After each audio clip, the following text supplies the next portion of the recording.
Assalamualaikum warahmatullahi wabarakatuh. Setelah UTS kemarin, kita akan masuk ke bab baru bentuk aljabar. Nah, untuk pertemuan kali ini yang akan saya jelaskan adalah tentang apa sih bentuk aljabar itu, kemudian operasi penjumlahan dan pengurangan pada aljabar. Yang pertama, mengenal bentuk aljabar. Di sini saya mempunyai gambar ada apel berjumlah 3, kemudian ada lemon juga ya. Nah, dalam bentuk aljabar di sini kan ada 3 apel. 3 apel. Nah, apelnya ini kita ubah ke bentuk huruf. Jadi, kita misalkan apelnya kita lambangkan dengan simbol A. Jadi ditulisnya 3A. Sama dengan lemon. Di sini lemon kita lambangkan dengan huruf L. Jadi di sini karena ada 2 lemon, jadi di sini ditulis dengan 2L. Nah, untuk huruf ini tidak selalu harus A atau L, bisa kita ganti X, Y, itu terserah ya, tidak ada ketentuan. Nah, kemudian di bawahnya jika kita ingin menambahkan, karena di sini tadi apel yang ini disimbolkan dengan 3A dan 2 lemon di sini dilambangkan dengan 2L, jadinya 3A plus 2L. Jadi, bentuk aljabar itu sering melibatkan yang pertama ada angka disebut koefisien. Contohnya di sini ada 3 dan 2. Kemudian melibatkan huruf atau biasa disebut variabel. Di sini ada A dan L, dan tentunya operasi hitung seperti penjumlahan, pengurangan, perkalian, dan pembagian. Nah, di sini ada beberapa unsur dalam bentuk aljabar ya. Bisa diperhatikan. Yang pertama di sini kan ada operasi aljabar 2x plus 4. Nah, 2 di sini bertindak sebagai koefisien, x sebagai variabel, dan 4 sebagai konstanta. Nah, 2x itu disebut suku, 4 juga disebut suku. Jadi di sini ada 2 suku. Suku yang pertama yaitu 2x dan suku yang kedua adalah 4. Nah, kita masuk yang pertama ya, yaitu koefisien. Nah, koefisien itu adalah faktor konstanta dari suatu suku pada bentuk aljabar. Seperti ini. Di sini kan tadi ada 2x. Nah, yang disebut koefisien adalah yang 2, atau dalam contoh lain di sini ada 6x plus 4y dan plus 5x min 7y plus 9. Nah, koefisien pada suku 6x ini kan suku kan. Koefisien pada suku 6x adalah 6. Koefisien pada suku 4y adalah 4. Koefisien pada suku 5x adalah 5. Dan koefisien dari min 7y adalah min 7 atau negatif 7. Kemudian yang kedua ada variabel. Variabel adalah lambang pengganti suatu bilangan yang belum diketahui nilainya dengan jelas. Variabel disebut juga peubah. Variabel biasanya dilambangkan dengan huruf kecil A, B, C sampai dengan Z. Seperti yang apel tadi ya, apel bisa dilambangkan dengan A. Atau kalau misalnya apel dilambangkan dengan M itu juga bisa ya. Kemudian yang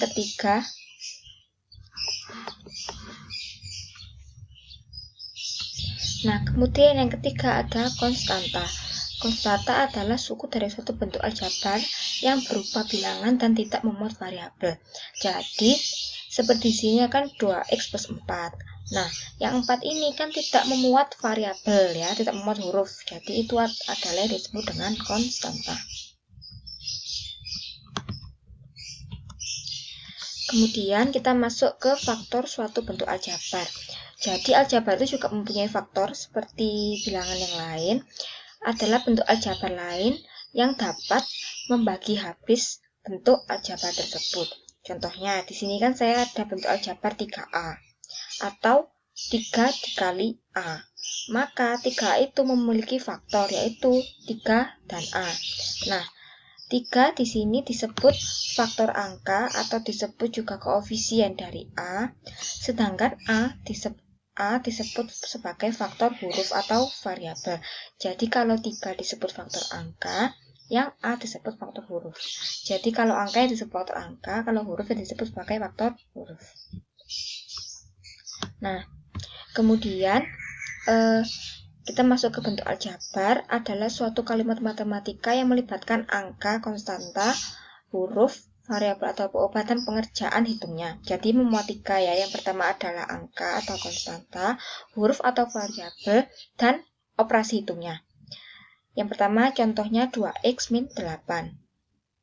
Nah, di sini adalah angkanya, ada x-nya, adalah konstantanya, dan juga ada operasi hitungnya.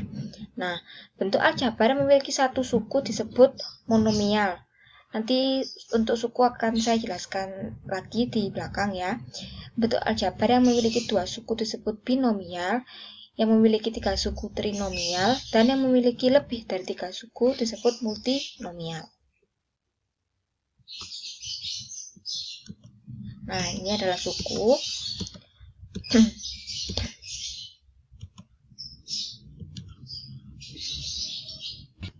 Nah, kemudian suku pada aljabar itu terbagi menjadi 2, yaitu suku yang sejenis dan suku tidak sejenis. Kita flashback lagi yang tadi. Jadi suku itu unsur dari aljabar yang dipisahkan dengan operasi bilangan. Nah, di sini ada suku 1 dan suku 2. Dia dipisahkan dengan operasi bilangan, bisa penjumlahan, pengurangan, perkalian, atau pembagian. Jadi, saya tegaskan lagi, suku adalah variabel beserta koefisiennya atau konstanta pada bentuk aljabar yang dipisahkan oleh operasi jumlah atau selisih. Tadi kan suku dibagi 2. Nah, ada yang suku sejenis dan tidak sejenis. Suku-suku sejenis adalah suku yang memiliki variabel dan pangkat dari masing-masing variabel yang sama. Di sini ada contohnya. 5x dan min 2x, atau 3a kuadrat dan a kuadrat, y dan 4y. Jadi maksudnya 5x dan min 2x ini suku yang sejenis. 2x sejenis. Kemudian 3a kuadrat dan a kuadrat ini sejenis. Nah, y dan 4y adalah suku yang sejenis. Jadi ini dengan ini sejenis. Pokoknya itu sama ya, antara variabelnya itu sama. Antara pangkat dan variabelnya itu sama, maka suku itu bisa dikatakan dengan suku yang sejenis. Nah, untuk suku yang tidak sejenis tentunya adalah suku yang memiliki variabel dan pangkat yang tidak sama. Contohnya di sini saya mempunyai bentuk aljabar 15x plus 9y plus 7x min 3y. Nah, di sini ada suku yang sejenis yaitu 15x dan 7y. Tetapi suku yang ini tidak sejenis dengan 9y dan 3y. Kenapa? Karena variabelnya tidak sama. Di sini x, di sini y. Jadi variabelnya tidak sama. Nah, ketika variabelnya tidak sama, maka tidak bisa dijumlahkan atau dikurangkan, atau tidak bisa untuk dilakukan operasi hitung karena sukunya tidak sejenis.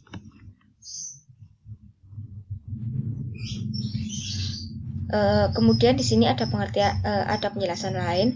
Suku 1 adalah bentuk aljabar yang tidak dihubungkan oleh operasi jumlah atau selisih. Jadi suku 1 karena namanya 1 berarti dia berada di paling depan. Jadi dia tidak dihubungkan oleh operasi jumlah. 3. Jadi dibahas 3a, 3x, 2a kuadrat dan min 4xy. Nah, untuk suku kedua atau suku 2 adalah bentuk aljabar yang dihubungkan oleh satu operasi jumlah bilangan. Nah, di sini ada contohnya, yaitu 2x plus 3 dinamakan bentuk aljabar suku 2. Ini juga suku 2, juga suku 2. Nah, untuk suku 3 dia dihubungkan oleh 2 operasi jumlah atau selisih. Jadi, dalam bentuk aljabar tersebut terdapat 2 operasi hitung. Di sini kan ada yang pertama dikurangi, kemudian ditambah. Nah, dia kan ada 2 operasi hitungnya. Dinamakan suku 3. Nah, untuk yang mempunyai lebih dari 2 suku disebut suku banyak.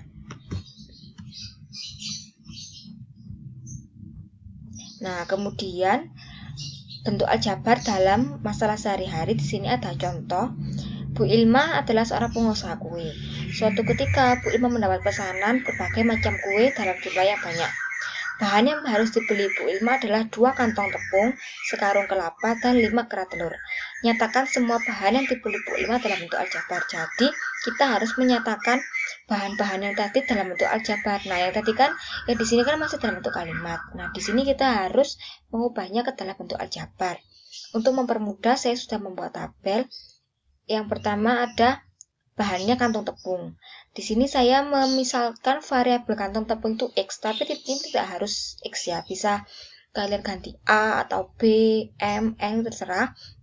Nah, keperluannya di sini ada 2 karung kan. Jadi di sini ada 2 kantong tepung. Nah, bentuk aljabarnya tentunya 2 dikali X, jadinya 2X karena dia memerlukan 2 kantung tepung. Nah, tepung di sini saya misalkan sebagai X, jadi di sini 2X. Kemudian sekarung kelapa. Kelapa saya simbolkan dengan Y, karena butuhnya hanya 1 karung, jadikan 1 Y. Tidak perlu tulis 1 Y, jadi ditulisnya hanya Y saja. Untuk telur, dia membutuhkan 5 kerat telur. Telur di sini saya simbolkan dengan huruf Z, jadinya ditulis 5Z. Nah, jadi bentuk aljabar dari harga bahan-bahan kue yang dibeli, yang harus dibeli semuanya yaitu 2X ditambah Y ditambah 5Z. Ya, seperti itu.